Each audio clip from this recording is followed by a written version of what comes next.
Assalamualaikum to all my friend and good evening to Doctor also. I'm from Group 7.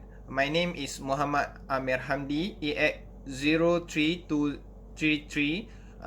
I'm the first presenter of this Group 7 and the second presenter is Muhammad Hafizuddin bin Kahar. Group project, our abstract is this is a case study of an international cases that similar to local cases in a various way. The purpose is to investigate and see the difference between those cases in violation of the rules and standard by PCAOB and other regulator and many more rules and acts. And lastly, to understand the responsibilities of an auditor in completing the auditing work properly. For this group project, my group has choose the case of Grant L. Hardy CPA of the international cases, which is order instituting a disciplinary proceeding, making finding and imposing sanctions. The chronological event of these cases, which is start from January 12, 2015, Hardy violated the PCAOB rules and auditing standard when he served as the engagement quality viewer for the audit report of the financial statement of 3 issuer, resulting the board issue to settle order with the consent of Hardy on neither admit or deny basis.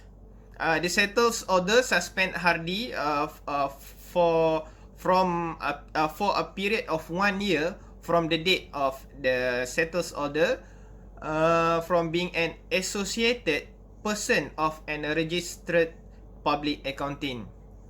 And then Hardy continued to be a partner as PHS and remain an associated person of PSH by engaging with the preparation of insurance preparation or issuance of issuer audit report in violation of the Acts and PCAOB rules. Hardy did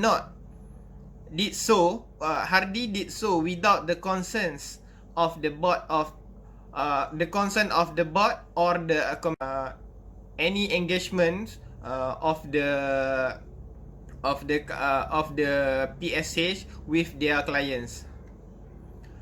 And lastly, by the act of omission described above, Hardy became or remained an associated person of PSH by engaging in various activity with connection, preparation or issuance or audit report for PSH with various clients during the pendency of these suspensions. So the summary of this case, Hardy remained an associated person of PSH by engaging in various activity of PSH behalf in a connection with the preparation or issuance of audit report of PSH issue client during the pendency of his suspension. Also, during the suspension year, Hardy roles actually was to oversee the PSH private company audit practice. However, Hardy communicate with PSH engagement team on multiple occasions in connection with the audit of several issuer client. Further, Hardy advised child on the accounting principle used to their clients in certain account receivable concerning related parties, and the disclosure of those amount in issuer financial statement made in prior year, which were to be disclosed on the comparative basis in issuer's financial statement for financial year December 31st, 2014. And Hardy participate in the audit of issuer A for the year 2014 in his financial statement. Specifically, in late February 2015, Hardy worked with member of the issuer engagement team to coordinate how to plan and perform the audit for the audit of the issuer in 2014. For the local cases, we choose Well Asia Associated, which is Tan Chin Huat.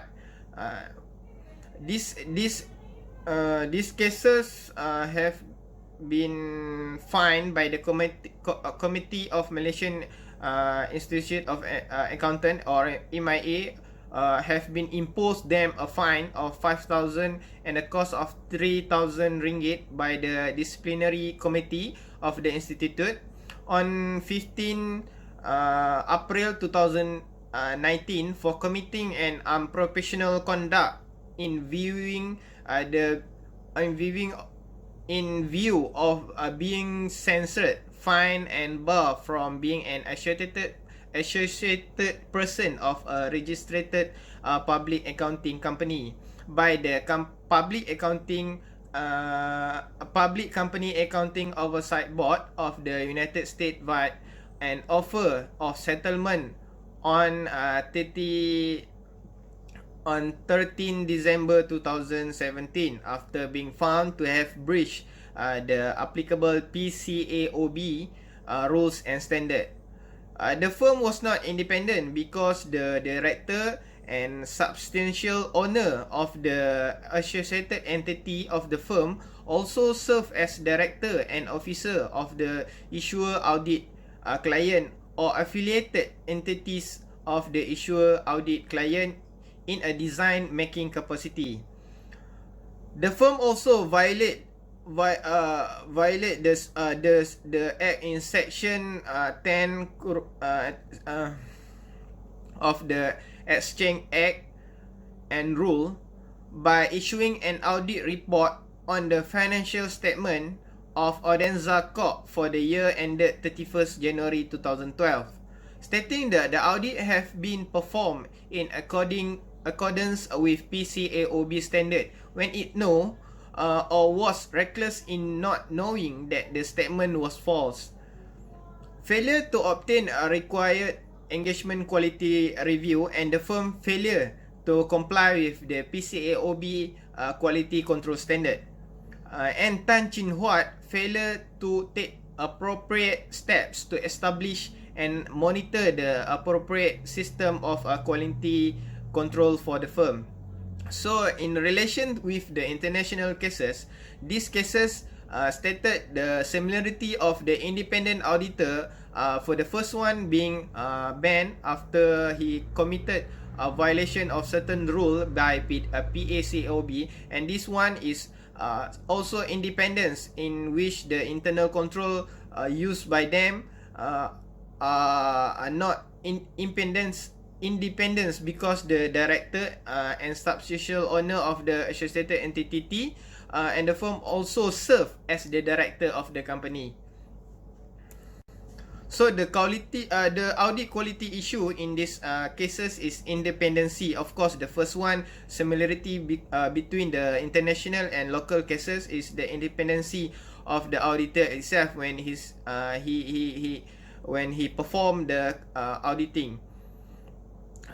Furthermore, insufficient of appropriate audit evidence when the auditor perform the auditing, they fail to get an appropriate audit evidence for the action, for the information, for the information they show in the financial statement.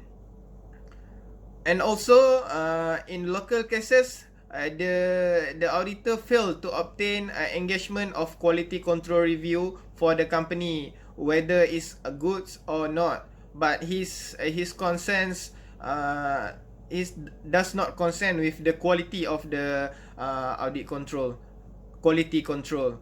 And last, the fourth is lack of quality of an audit procedure in the financial statement. And lastly, sufficient audit evidence documentation. So then I will give to second presenter, Muhammad Hafiz. Assalamualaikum warahmatullahi taala wabarakatuh, Tuan Doktor. My name is Muhammad Hafizuddin bin Muhammad Kahar. My matric number is EX03303. I would like to present on the comparison between case Grand L Hardy and also Well Asia Associates. So the first is PCAOB rules. It is unlawful for any person that is suspended or barred from being associated with a registered public accounting firm to become or remain as associate person of the firm without the consent of the board or the United States Securities and Exchange Commission. This is for the Grand L Hardy case.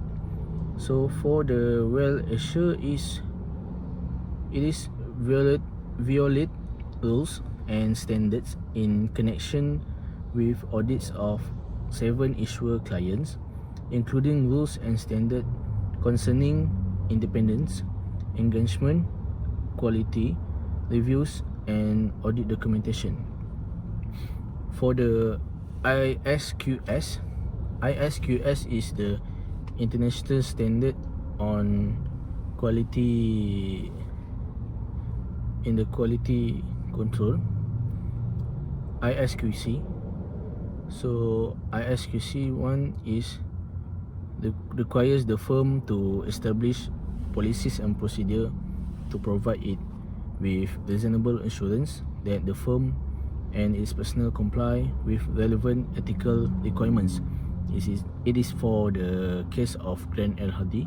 For the case of Well Asia, it requires all members of the assurance team must have independence of mind and be independent in appearance of their assurance clients. The next one is ISA. So for the case of Grand L Hardy, according to ISA, the auditor shall be as associate person to performing the auditing according to ISA. For the Well Asia, the audit report that required by the ISA shall be from the associate person that are an independent person of the firm. For the MIA by law, it requires every members in public practice who sign any reports or other documents in a professional capacity shall have the title of the chartered accountants, which is the L Hardy doesn't have in this case. For the case of Well Asia, the professional accountants shall not allow a conflict of interest to compromise professional or business judgment. It is from the MIA bylaw for the case of the Well Asia. According to Companies Act, for the case of the Grand L Hardy, the company shall not appoint a person as an auditor unless the person has consent in writing to act as the auditor according to section 264 subsection 5 subsection A. For the case of Well Asia, the auditor shall not from the officer of the company. It is according to section 264 subsection 1 subsection C. Then we move to the next topic, which is the implication of this case. The first one is the implication to the audit firm. The audit firm will lose their integrity to performing the audit for the company. The auditor are the professional bodies that are performing the auditing for the company. Their client and also their future client will not have a trust to their audit firm. The audit firm have to figure it out on how to prevent about it. It is because their good rating from their client can bring a great reputation to audit firm. The next implication is to the profession. The public will see the auditor are not responsible for their job, and that is for the negative side. For the positive side, the future auditor will more carefully, especially on their license for their career as an auditor.